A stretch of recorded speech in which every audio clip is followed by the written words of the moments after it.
About dito sa 32 million or mag 33 million na video ni Auntie Bernadette, no?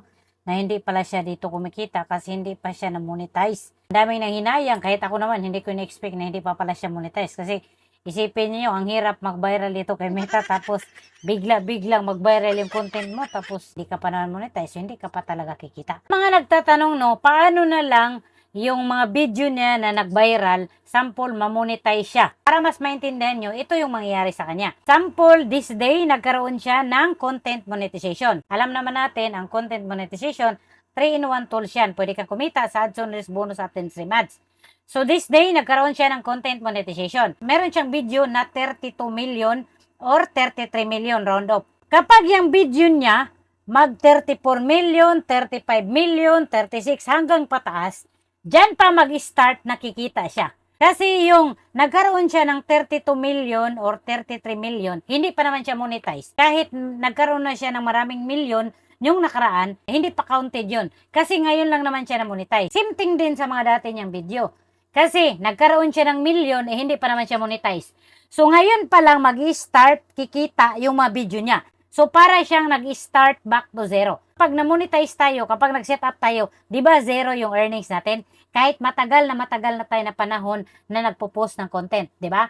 Kasi dyan pa lang mag-start, nakikita tayo. Yung video ninyo, kahit matagal na panahon na yan, hindi yan nagkakaroon ng violation, hindi nyo dinilit, patuloy na nag-i-improve yung views, yung engagement, yung reaction, patuloy na tumataas, kikita kayo. Kami nang hinayang, pati ako, siyempre, milyon, tapos wala kang kinikita. Pero, hindi natin dapat kapanghinayangan. Bakit? Ang advantage naman sa nangyari sa account niya, ngayon, ang bilis ng followers niya, ang bilis ng views niya. So, one of these days, ma-invite siya. Matik, meron na siya organic viewers, organic followers, mabilis na lang yung views para sa kanya.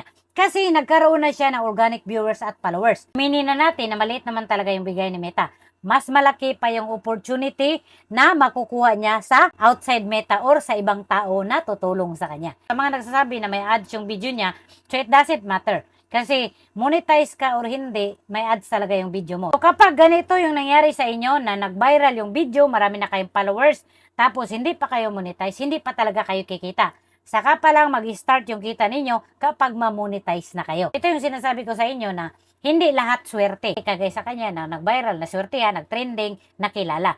Eh kung tayo hindi naman ganun, so mag-create tayo ng quality content, engaging content, informative content, para makilala tayo. Congratulations sa iyo, Bernadette, no? Kahit papano, meron din kaming naiko-content, nakikisabay din kami sa uso at sa pag-viral mo. So tips ko ha, kung gusto niyo talagang makisabay sa trending, makisabay sa uso, much better na mag-create kayo ng reaction video kaysa manguha kayo ng video nila tapos i-upload ninyo. Kasi posibleng magkaroon kayo ng violation. Sana may natutunan, pwede nyo i-share itong video ko, baka naman.